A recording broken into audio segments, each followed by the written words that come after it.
Bonjour, je suis là aujourd'hui pour vous présenter les charlatans de Belcastel, le duel, qui, comme son nom l'indique, est une version à 2 joueurs des charlatans de Belcastel Kennerspiel 2018.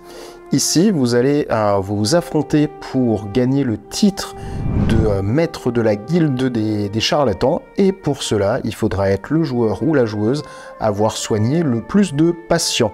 Les patients sont ces petits meeples que vous allez essayer d'amener jusqu'à votre stand pour les soigner. Dès qu'un joueur arrive à soigner 6 patients dans la partie, il emporte immédiatement la partie. Si ce n'est pas le cas, à la fin de la 7e manche, ça sera le ou la joueuse qui aura soigné le plus de patients qui l'emportera. Et s'il y a une égalité, ça sera la position du dernier patient sur la piste qui déterminera le vainqueur. Donc ici, comme le patient est du côté bleu, c'est le joueur bleu qui remporterait la partie. Comment va se dérouler les 7 manches des charlatans de Belcastel, le duel? Ils vont tous être découpés, toutes ces manches vont être découpées en 6 phases que je vais vous détailler tout de suite. Du coup, première phase, il va y avoir un pile ou face. Le joueur qui est mené, donc celui qui a soigné le moins de charlatans, ou au premier tour, un joueur qui est déterminé aléatoirement, va prendre les 2 pièces qu'on utilise pour la partie, va les lancer, va pouvoir en choisir une pour profiter de son effet, et son adversaire recevra l'autre pièce. Je n'ai pas ici vous détailler tous les effets des pièces, vous retrouverez ça dans votre livret de règles. Ensuite, deuxième phase, c'est la phase où vous allez passer le plus de temps, c'est la phase où vous allez constituer votre potion. Pour cela, vous avez chacun et chacune un sac noir qui contient des ingrédients. La composition de départ est précisée sur le plateau central. À la différence des charlatans de Belcastel, ici les joueurs ne vont pas jouer en même temps, mais ils vont jouer à tour de rôle en commençant par le joueur mené. À votre tour, vous allez prendre votre sac et vous allez y piocher des ingrédients. Lorsque vous piochez un jeton claque-doigt, vous allez le placer sur la piste claque-doigt qui est présent dans le bas de votre fiole. Toujours en respectant la règle très simple, c'est qu'on s'éloigne d'autant de cases que la valeur du jeton. Je viens de piocher un jeton de valeur 1, je vais le poser une case plus loin. Ensuite, si je pioche un ingrédient de couleur, je vais le placer dans le goulot de ma fiole. Et vous allez piocher ainsi de suite jusqu'à passer la main à votre adversaire. Vous pouvez passer la main de 3 manières. Déjà, première manière, vous avez entièrement complété le goulot de votre fiole. À ce moment-là, vous allez additionner les valeurs des jetons présents dans le goulot, ainsi que la valeur du dernier jeton claque-doigt pioché, et vous allez déplacer le patient dans votre direction d'autant de cases. Donc là, on est à 1, 2, 3, plus de 5. Je vais prendre le patient et je vais le déplacer de 5 cases dans la direction de mon stand. Une fois que j'ai fait cela, je vais descendre tous les ingrédients de couleur qui étaient présents dans ma fiole et je vais passer la main à mon adversaire. Seconde manière de passer la main à mon adversaire, là c'est une manière qui sera subie. Si à un moment je pioche un claque-doigt que je suis obligé de placer sur une des 3 cases minées à la fin de la piste, ma potion va exploser et la main passera automatiquement à mon adversaire. Dans ce cas-là, je ne déplace pas le patient dans ma direction. Nous verrons plus tard ce qui arrive aussi quand votre potion explose. Dernière manière dont on peut passer la main à son adversaire, c'est à n'importe quel moment lorsque nous piochons, nous pouvons choisir d'arrêter, de sortir définitivement de cette phase et de rendre la main définitivement à notre adversaire.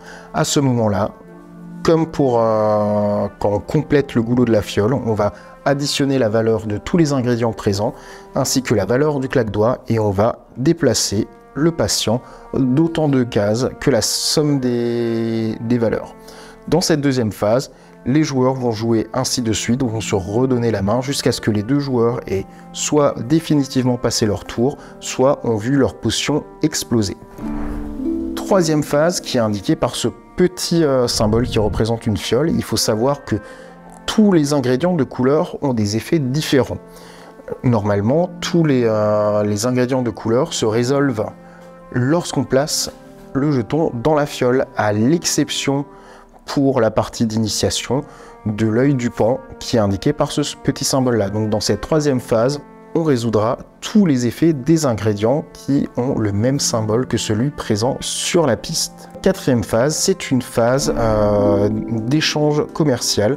Le dernier joueur à avoir joué lors de la deuxième phase va proposer un échange à son adversaire. À chaque tour, il y aura un élément qui sera imprimé sur la carte et sur le plateau vide de la balance, on pourra y ajouter un certain nombre de jetons bonus.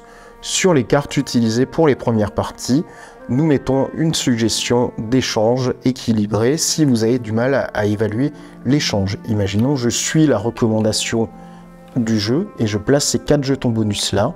Mon adversaire pourra choisir soit de récupérer un jeton 4 de couleur violette ou soit de récupérer ces 4 jetons bonus. Les jetons bonus, ils sont assez simples à comprendre. Le premier jeton bonus va tout simplement nous donner des pépites d'or qui vont nous permettre d'acheter de nouveaux ingrédients. Le second jeton bonus, même s'il représente une flèche, ne va pas déplacer le patient et va nous permettre d'améliorer notre plomb de l'alchimiste. Les plombs de l'alchimiste vous permettent de gagner des pépites quand vous les placez dans le goulot de votre bouteille et vous gagnez autant de pépites d'or que la valeur présente sur le plomb. Cette petite flèche va me permettre d'améliorer mon plomb de l'alchimiste. Donc je peux prendre un jeton plomb de l'alchimiste sur mon plateau et le remplacer par un jeton d'une valeur strictement supérieure. Donc ici, je pourrais remplacer mon 1 par un 2.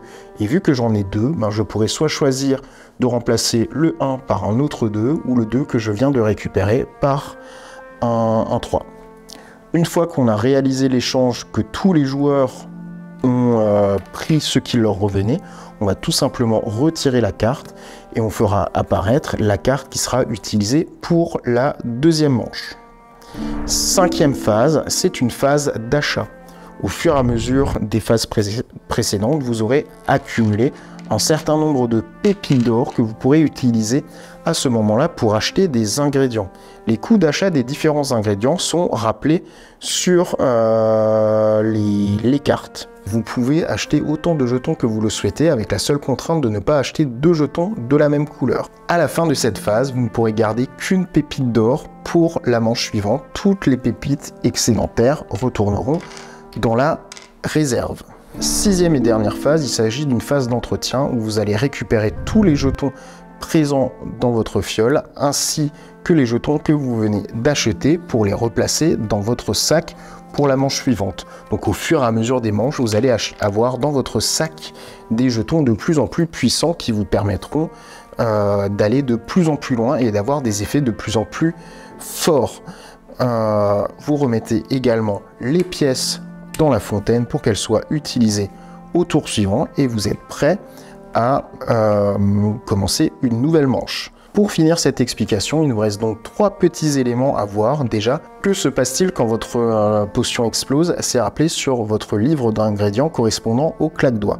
Lorsque votre potion explose, vous aurez le choix de subir l'une des 2 pénalités suivantes. La première, c'est tout simplement perdre la moitié de sa réserve d'or. Soit, seconde option, vous déplacez le patient en direction du stand de votre adversaire d'autant de cases que la moitié de votre réserve d'or. Que se passe-t-il quand un patient rejoint le stand d'un joueur? Tout d'abord, le joueur va le placer sur son côté du toit de la guilde et il va offrir à son adversaire un bonus. Quand sur cette piste-là, il y a un meeple noir, cela correspond à notre adversaire. Donc quand je vais placer mon premier patient soigné, je donnerai l'opportunité à mon adversaire d'améliorer un de ses plombs d'alchimiste. Évidemment, quand le jeton est blanc, c'est pour ma pomme, et quand vous soignerez votre 3e patient, vous récupérez un jeton claque-doigt supplémentaire. En plus de cela, dès que vous soignez un patient, votre stand va reculer de 2 cases, et donc ça sera un peu plus compliqué d'attirer les patients suivants. Mais rassurez-vous, certains ingrédients, comme notamment l'œil du pan, vous permettront aussi de déplacer votre stand pour le rapprocher des patients. Et c'est bien pour ça que le stand n'est pas fixe sur la piste. Dernière chose qui me reste à vous expliquer, c'est les 2 règles supplémentaires qui s'ajoutent en 7e et dernière manche, car au cours de la dernière manche, à tout moment vous pourrez dépenser 3 pépites d'or pour déplacer le patient d'une case en direction de votre stand. De plus, si votre potion explose, en plus du malus habituel, vous allez déplacer le patient de cette case en direction de votre adversaire. Vous avez maintenant un aperçu global des règles de Charlatan de Belcastel, le duel. N'hésitez pas à poursuivre l'apprentissage des règles en consultant le livret de règles disponible sur notre site internet www.schmidtspiel.de. Bon jeu et à bientôt.